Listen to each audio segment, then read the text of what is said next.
I think, when you read Initiation into Hermetics, just for as an example, there's a certain way of looking at the world, or there's a variety of ways of looking at the world that can be highly advantageous to and conducive to expedience of outcomes, or just uh, making the process. You don't have to try so hard to want to practice, or you get caught. It's actually like it just becomes part of your day, and obviously integrating practices into daily life, these types of things.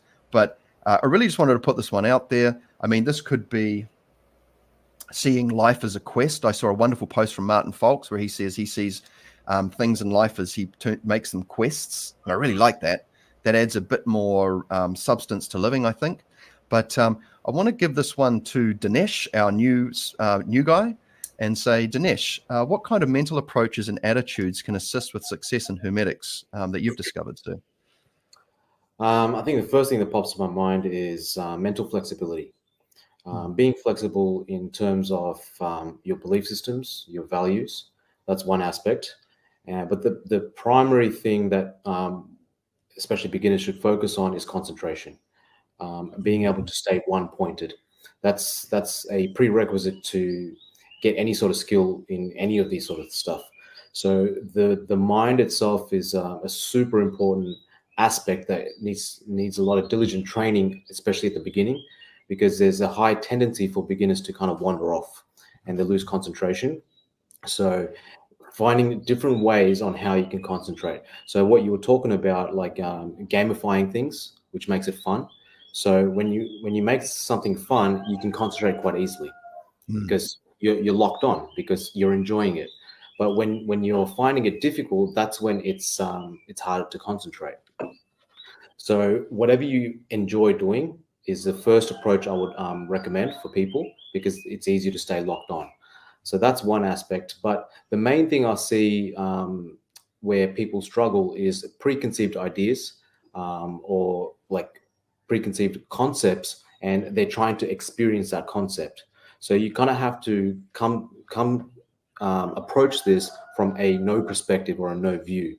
Then you get closer to the truth in a sense, right? So the first thing is when it comes to mental flexibility, that's a qualitative aspect. The quantitative aspect is, can you feel your mind, right? Can you feel the edges of your mind? So that's the quantitative aspect. How far can you feel it in the field, and all of these sort of things. So when you train these two things side by side, then people are on their way. So that's the first thing that pops in my mind. But obviously, there's a lot more to it than that. The other thing is, if you look at the elements, you can put the elemental attributes or characteristics into the mental training as well. So you got the fire method, which is like staying concentrated, serious, willful attitude, and that will suit certain personality types. And then you got the water method, who are more kind of inquisitive. They're curious. They want to explore. So they're a bit more flexible in their mind. They want to experience things. So that might be a different approach for that type of personality. The earth type people, they just want to be in stillness. They want to experience like the profound stillness of reality. So they like to sit still. They don't like to hear things. They just want everything to be quiet. So that's the air method is one of my favorites, is looking for insights. So when you have all of these balanced out, you get a really good overall on how to train your mind and what you lean towards as well. So that's one thing I'll say. So mental flexibility, super important. So keep your mind open, as they say it. Keep it kind of a clean slate where you don't have expectation, you don't have preconceived ideas, and also analyze what you enjoy doing. So if it's more qigong based, if it's more magical based, whatever it may be, you got to approach it that way, especially at the beginning. Great response. Thank you so much. I knew it was going to be great having you on, brother. Thank you so much. The packaging of like an organization of approach based on a sort of an esoteric framework of like how you framed it in the elements there. It's very useful. People can find their natural proclivities amongst that very basic 4-category system. And this is useful in the beginning, because if we look at initiation into Hermetics, it's meant to be something that just about anyone can use and but there is still a lot of variety of personality types and learning styles that can be identified to the person that they can take advantage of to help them with their practice. So thank you. That's a beautiful response. Clint Sabom, what kind of mental approaches and attitudes can assist with success in Hermetics? Well, I would say I'm going to keep my what I'm going to say is pretty simple. A couple of things come to mind. Number one, don't stress about it so much. Don't stress about it so much and enjoy the process. I see a lot of posts on different Bardon groups online, and it seems like people are stressing and worrying about, am I doing this right? And have I met the requirements? And most of the time they have, and they just don't know it, is my take on it. But yeah, I would say just don't stress about any of this. Enjoy the process. I'd also say one way to look at it, which has been helpful for me, is to look at it as a healing journey, to heal yourself, not necessarily I know power attracts many to this path, and having the magical abilities is very enticing, but it is also a healing path. And, there's always healing to do. And there's always refinement to do, even if you're enlightened. But so viewing it as a healing path and enjoying the ride, just don't stress about it, so much. Beautiful. I love that. Yeah. Enjoy your way back to God. So, there's a relaxation and an ease that I've found sitting through these exercises, make them a very pleasant, just sort of like activity to occupy myself with. And there's a development process that happens during that enjoyment. And, I think you're right. And, oh yes, of course.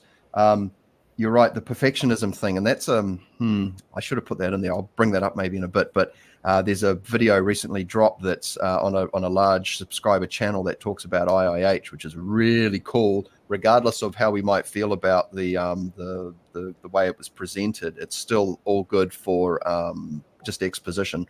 But anyway, moving along here, Victoria, what kind of mental approaches and attitudes can assist with success in Hermetics in your view? I loved what Clint said, and I should probably adopt that a little bit more. Mine is kind of more sometimes a resilience or a tenacity factor. Sometimes like having to be a warrior through life factor. This morning I thought about a quote by the Buddha that says, "To him that does not accept defeat, the final victory comes." But to what Clint said, it's also about kind of claiming your innate heritage. We are all made in the image of the macrocosm, the creator, and kind of about the return, kind of as Clint and Phil mentioned, that Hermetics is a non-dogmatic way where you can return to your higher self, your higher nature, and reclaim those things, but while in the flesh. You are able to become an avatar, through Bardon's system. That is a beautiful possibility for mankind. And regardless of, if it's in one lifetime you achieve it or another lifetime, one approach I personally have is, well, I'm in this lifetime, and realizing it's like bookends, it begins and it ends. So during this time, what am I cultivating for my higher self and my existence beyond that I can take into the beyond? And, whether it's towards another incarnation, just realizing that what you're doing here, it is adding value, whether it's immediate returns or later returns, but also not focusing on the returns, but doing it for the fact that this is part of a bigger journey and you're wanting to be an active participant in the journey. So with the kind of mental approach, one approach I have is that perspective of this is something that I'm doing, short term for the immediate experience, but also long term, post incarnation. These experiences are adding to that. And my mental attitude, as I mentioned earlier, is sometimes like you just got to have grit. You got to apply yourself. It's completely okay to just be a normal person and not practice magic. And sometimes I'm even tempted, should I just do that instead? But it's like, no, this is my calling. This is what I enjoy. And it's a gift to start to do that work of inner cultivation and really just testing yourself. How far can I go in this life? What can I achieve? I'm in this beautiful blueprint of the Creator. Like, how much can I explore God and my love for God by being in this blueprint of His? Oh, wow. Love that. Awesome. And we're not afraid to use the word God. I've certainly gotten over my Jesus and God allergy to these words. The more I expose myself to, like, man, it's so wonderful and freeing, to do these practices. I'll just leave that there. But thank you. That was a wonderful response. Right now, who have I not put in? Mr. Bob Smith. I'm sure that you have something to put in on this, sir. Really, two things. One of which piggybacks on what Victoria is getting at. All the practices in IAH, and for that matter, all actual meditative practices, are ultimately very mechanical. They might be leveraging phenomena that we can't measure particularly well, but ultimately they're very mechanical. When you get confused about how to do something, always fall back to the mechanics. Yeah. That's going to save you a lot of time. If you break your brain on philosophy, guys, it's just going to eat up years of your life, and it's not going to take you anywhere. But if you can isolate the mechanics and get good at them, everything else falls into place. Mm. The other thing is, because many of our IIH brethren out there come to this from a very kind of mental approach of things, body training. If you don't have a profoundly physical background from martial arts, military service, professional grade dance training, something like this, you have to get that in you, or you're not going to have the pipes to transmit energy with. And that's going to make everything else much harder to do. Mm-hmm. So pay attention to the mechanics. Got to get those right. Pay attention to the body training if you haven't gotten that beaten into you through the long, slow process that most of us do over a period of years. And if you take care of those two things, sooner or later you're cooking with gas and everything's going to work. But don't worry about the philosophy too much. And if you don't have a profoundly physical background, go get one. That would be my advice. Wonderful. Thank you. Yes, I concur. And I've said this in a previous one, is that getting back into body training and lifting heavy things, as the brother says, man, that pays off well. And when I heard Clint talking about the squats thing, it's like, I'm hearing this more and more. And, Dinesh is, he's looking like a chiseled Adonis covered over there.